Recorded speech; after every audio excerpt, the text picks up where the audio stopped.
Welcome to week 32 of Cougars on Cougars. I'm Jess, here with Mary. This is Jimmer week, I'm dubbing it, since it's 32.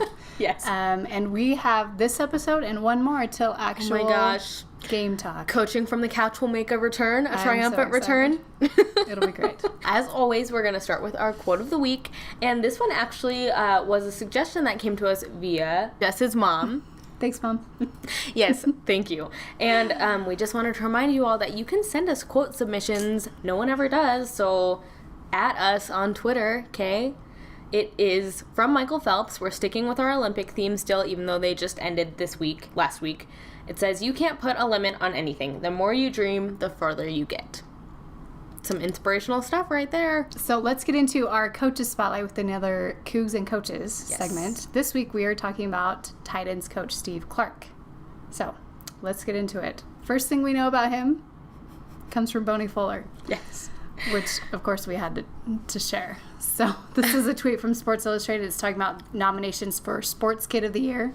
So Bonnie says, "Dear SI Now, please accept this as my formal nomination of BYU coach Steve Clark." And if you don't get the joke, Steve Clark is a man after my own heart. He is 5'3". We are both very, very short people, except he's he's trying to be a football coach. I'm not, so at least there's that. But yeah, that's not the only. Boney has been known to make fun of him a few times, so give him a break on his height. Let's not. Hopefully his tight ends will speak for him. But another really great tweet we saw from him, he was on BYU Sports Nation last week, and they asked him what he does outside of football, and Steve Clark said, "Nothing." There's this really funny picture. He does look very serious. And small. I know. 5'3", awesome. 5'3". So we just have a few things on him. A lot of it is just kind of where he's coming from, which, to be fair, we didn't really know much about Steve Clark. So we did learn that he graduated from BYU with a degree in communications, and that was in 1992, and he is a Provo native. Yep. So after graduating from BYU, he was an assistant over at Provo High School. Mm-hmm. I think he worked some other jobs while he was doing that, but he had 3 seasons there as Provo's offensive coordinator, until his wife told him that you don't jump from high school to college anymore. So yeah, and we're hoping we'll be able to speak with someone who knows a little bit more about this. It sounds like he did have some inspirational pillars in his life, his wife and his mother-in-law being key players in that. So anyway, in 2002, so after he left Provo High School and got back into the college game, he was a director of football operations at, we hate to say it, the University of Utah. 1 year, though. 1 year. He must have hated it. 1 year that time. Yeah. So then he went over to St. Mary's and was the passing coordinator for 1 season. I believe that was, I think 2003, it was last year, yeah. Either last year or the year before the last one. So our WCC rivals, but never in football. Then, so in 2004, he went back to the school up north for some reason. I don't know why. But he happened to be there for the Fiesta Bowl season with Alex Smith. And wasn't that Alex Smith when they went undefeated? And forgive me for not being brushed up on my Utah football. Sorry, not sorry. But anyway, so 2004, he was a defensive assistant there. So he went from offensive coordinator to director of football operations to passing coordinator to defensive assistant and then back to BYU, where he was with Bronco Mendenhall, serving as the offensive line and special teams coordinator. Yeah, well, he was a graduate assistant. So he was working under Bronco, but that's a great coach to work under. And then after that 2007 season, he got hired on by Ed Lamb in his first season as head coach at SUU. So it was actually kind of funny because Lamb's first choice for offensive coordinator fell through. So Steve Clark was kind of like his second choice, but it ended up working out, and SUU had some great seasons. So he was there through 2013. And then he jumped over to Weber State. So he's literally been all over the pretty state much here, except you name a school in Utah and he's been there. Don't see Utah State in there, but sorry. Anyway, so then 2 years as offensive coordinator and quarterbacks coach over at Weber State. Yeah. So wow. So we haven't listed tight ends coach yet, which is what he is here. But so that was 2013 to 2015, and then Ed Lamb was going to work with the tight ends originally. And I remember when Ed Lamb, there was talk of him that he was going to work with the tight ends. But apparently, after Ed Lamb talked to Ty Detmer about the kind of offense that he was envisioning, he just really felt that Steve Clark was the man for the job. And to get those tight ends in shape. There you have Get them up to par. So that's how he got to us. Like we said, we hope to bring you maybe some more personal details about him in the near future. Yes. But we do know he has 4 children with his wife, Suzanne, and their names are Alex, Emily, Jameson, and Maggie. Okay. So there's Steve Clark. So hopefully you learn a little bit more about him, and hopefully we see some good stuff from tight end action, yes. So So we are joined by one of the most elite Cougar fans that there is. This is Pat Hammond. She's at Crazy Coug Fanatic on Twitter. We'll put her handle up for you. And it was just really fortunate circumstances that she was able to be up here. She lives in Las Vegas, and she just had her first grandbaby. So congratulations, Pat. Hey, my new little cougar. Yes, and his birth worked out perfectly so that you could be on the show. So we like that. So Pat could pretty much talk to us about any number of things. That's true. Her experience as a fan is extensive, and if you are a follower of Pat, you know she gets places. We've seen her sneak on buses and into hotels and onto football fields, so she gets around. But we're going to talk to her about something that she's been doing in this off season. Yeah. So if you missed it too, I talked with Pat back in March. Yes. Over the WC's tournament down in Vegas. So luckily this time we're not in a car. We found a place to film, which is here. So glad you could be here. Yes. More accommodating than a car. Yeah, sure. a little bit. So whatever works. I know. So we want to ask you about the countdown you've been doing. So why don't you tell us about that? So if you follow me on Twitter, you know that one of my favorite things is to take pictures with players. Yes. And there's a hashtag for it. Yeah, hashtag players hashtag with players Pat. with Pat, for sure. And it all started because they would come to UNLV and they would do a football fireside. And I went to that fireside, and as I was leaving, there were just a bunch of guys standing around on the porch outside the church, and I'm like, hey, everybody gather around the crazy old lady and take a picture. And it's like James Lark as a freshman's in that picture, Brendan Gaskins, anyway, Bryce Mahica, a bunch of people. And I was just like, oh my gosh, this is so addicting. I was hooked from that moment on. Any chance I get a picture with people. And last year when we were counting down, it was so exciting, and I kind of like, oh, this will be fun. So I counted down for 14 days and posted pictures that I had with people who had those uniform numbers. But then I started thinking, you know what, I literally have over 100 pictures with people. And so it was kind of disappointing because then that's only 14 days worth of pictures, right? Just a small fraction. It's just a very small fraction. So I thought, well, what if I did it for the whole 100 days counting down? So because why not? Everybody's uniform, right? That's, 99 was the first. So, So I made a spreadsheet because I'm an accountant, so of course I needed a spreadsheet. So I made a spreadsheet, and I've got like the date I took the picture, the place, was it a game, was it a fireside, where was it? Oh my gosh. Was it on the field? Was it outside the locker room? So it's a little ridiculous the amount of detail that I have. And then I just started. So I put everybody's number, and I get on the roster, and I could look back. I've got pictures with people from back, like Clay Brown last year. I got to get a picture with who caught the Miracle Bowl pass. And so what number was he? And so it was a little crazy because when I figured it all out, there was probably only 33 days that I did not have a picture with somebody. Out of 100. Out of 100. That's pretty good. And there's many days, like today, there's 4 people, right? Yes, today's 12. So Monday's 12. Monday's 12. Yeah, on 12, there was Kai Nakua and Tanner Mangum and John Beck. Yeah, 12 was a good day. Lots of good people. 12 was a good day. And then, so yeah. So and then even today, 11, you've got multiple, so it's kind of funny how it shakes out that way. Yeah, Taryn Houck and Troy. But it's Troy pretty Warner. labor intensive. I don't think people realize how much work goes into posting that countdown. And we see other people who are, saying it's so-and-so day, but they don't have pictures with half the people that Pat has pictures with. And you've been hashtagging all of those hashtag players with Pat. And what are the other hashtags My you do? other hashtag is Pat Prepares for Phoenix because I love alliteration. Alliteration. Who doesn't? I love, for sure.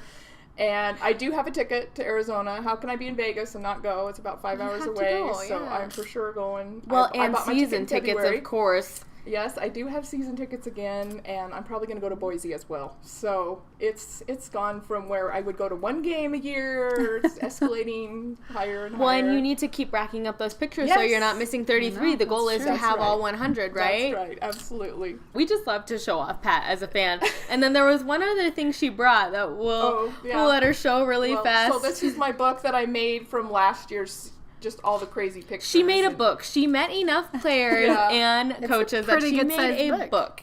And I guess truly, this really is one of my most favorite pictures in the whole world. When she snuck on the bus. When I snuck on the bus. They were at the bowl game, and I found out where they were practicing. So then I kind of snuck to the practice, which I couldn't believe that nobody ever stopped me, but nobody ever did. And then the players were coming out. They'd gone and had icing and stretching and things, lifted weights, and they had a bunch of burritos for them to pick. So like just one by one, they were getting on the car. They were just kind of on the bus. They were kind of going in slowly, and Chad Lewis was there, and he actually I got a picture with Tanner Mangum, and Chad Lewis took my picture for me. And I said to Chad, I'm like, Chad, I would just love to get on that bus. And he says, do it. So I didn't know he encouraged you. That's all it took. I'm just like, all right, then I'm going for it. And I don't know how to say this, but you're the right person to get away with it. If you were Justin Hicken, you'd get arrested. I would get arrested, right? But it's just so fun. So like Michael Shelton, I think, is there in Squally, Canada. Who's that? Toonie Canuch, I think. Yeah. Or Algie? Yeah, Algie and Adam Heaney. Yep. Trevor Sampson. Yeah. And I don't even know what those guys said. Like, I took this to the Fan Fest and got a bunch of them to autograph a bunch of the different pictures, and they were some of them were like, oh, I'm right there. Like, it's funny. It's You'd really think funny. they'd remember you crashing onto their bus like that. You would think that would be memorable, but they had a few things on their mind that day, so. I'm sure. But yeah, find Pat. Find Pat at tailgates, find Pat at games. She'll tote that book around. You can see all her books and signatures. Yeah, make you watch it like there you have it. Slideshow. May we all aspire to be fans like Pat. It's time for Talk of the Town, and we're going to start with another update on the Marriott Center Annex, the YMCA as it has been called. It has a floor. It has walls. It has lights. It has lights. It has hoops. Because it was starting to have lights and walls, but it's looking more like a building every day. Yes, it is. I'm very excited for that to happen. A couple more months and it'll be done. So. Also from Gregor Bell this week, he says, thanks to David J. Smith 1232 for the heads up on Tyler Haas' participation in a Lakers free agent minicamp. That was a complete surprise to us. We had no idea he was doing anything with any NBA teams at all. It kind of seemed like the time for that. Yeah, we knew he hadn't signed anywhere yet. Or worked out in Summer League, didn't play in Summer League. So huge for him to have this opportunity, and we hope it goes well for him. Yeah, hopefully we'll hear something soon about what he's doing for basketball this year. Some other BYU Hoops alum news. This is from Noah Hartsock. He has been hired on as the new head basketball coach at Centennial High School in Las Vegas. So they are the Bulldogs. Cool. He's a little dyslexic there in his hashtag, but he'll get it down, I'm sure. He was an assistant there last year, and now he's head coach. So that's a really cool opportunity for him. Very Hopefully neat. He'll send some good athletes our way, right? I hope so. You want to say this name for me? No, I don't. Yeah, I don't either. David Fiso, help us. Uriah Leatua. It's usually pretty phonetic. I don't know. Don't hate me, everybody. At LOPA54 on Twitter. And I saw it from Matt Foley's Snapchat. I can say his last name. Sorry. The football team went on a campout. Yes, a dope camp trip. A dope camp trip. Without any dope, I'm sure. Yep, we saw some videos of them singing the fight song there. Whenever I see the videos of the football team singing the fight song, I am just all the feels. It's kind of cool because if you think about how often we sing the fight song at games, like to know it means that much to them because they sing it all the time too. So next time you don't want to stand up for the fight song, think twice. Anyway, tangent. Next. Harvey Lange tweeted out, congrats to C Badger 16, that's Chris Badger, for receiving a scholarship. Hard work pays off. Proud of you, man. Yep, and you know we are suckers for those kids who earn scholarships. And you know what? Shout out to Harvey. He's almost always the first one to congratulate his teammates. Harvey does not tweet very much, but he always gets those. So he is supportive. That's why we think he might be named a captain. Yeah, I fully expect him to be a captain. There because he's a team guy. Yeah. Yes. Okay, all right. This word is going to be translated straight up. This is from Ryan Rasmussen, and he said that his new ward put the BYU football schedule in the program. Genius. Why didn't we all think of that? I'm in the Provo and Provo ward, and we don't have that. So his word is greater than sign our word. How amazing is that? It even says where. Yeah. University of Phoenix Stadium. Well, and the channel. How helpful. I told you they're going to get translated. So we'll see you later, Ryan. Nice knowing you. Okay, Gregor Bell tweeted that 1 week from, what was this? From 22nd, from Monday. So, debut of Coordinator's Corner from noon to 1 p.m. on ESPN 960. This is so cool. This is neat. So, Ty Detmer, Lysa Tuiaki will join him at JCW's in Provo for a show. And he also said sometimes Ed Lamb. Yeah, I think they're going to alternate and do 2 of the 3 coordinators. But I'm not going to make any comparisons to the prior coaching staff. I'm just going to say the coaching staff is going to be accessible this season. Yeah. And it's like Spencer said last week, they are players, coaches, and I think they're fans, coaches too. They want to talk about stuff. So it's going to be amazing to hear from the coordinators every week. Yeah, so BYU fans are invited to watch the show live at JCW. Me and Jess will be there most weeks. Probably be there. That's around the corner from my office. Another exciting thing, I guess this should have gone in basketball news, but we forgot. Colby Lee, we got a really exciting comment. He's from my hometown. He's from Meridian, Idaho, went to Rocky Mountain High School. Yeah, Jess wrote an article about it when we were recruiting him for Bankersville. We can link to that. So yeah, he's finally decided to commit. So it looks like we've got some good guys coming down the pipe. Recruiting is not slacking off. Should be good. I'll be following his season this next year as he's a senior. Last thing. Save the best for last. So this comes from Landon Wolf, and Bankersville tweeted us out. This is parenting at its finest. Shout out to Landon Wolf for raising his son right. Kid has a bright future ahead. And it's a picture of his son memorizing the depth chart. He's got little Some guys older fans don't do that. I know. I'm impressed. He's got his little Tanner Mangum jersey on, too. So we said this is Raising Them Right. By the way, we should probably do another Raising Them Right segment soon. And you're all going to start going to football games, so keep sending us your pictures. So the Olympics finished, and we had a couple of Cougars who had big finishes in the Olympics. We did. The first was, we'll share this tweet from Kyle Chilton. He says, "What a morning for the Cougs. Taylor Sander with the bronze with men's volleyball. They beat Russia in 5 sets. It was pretty amazing.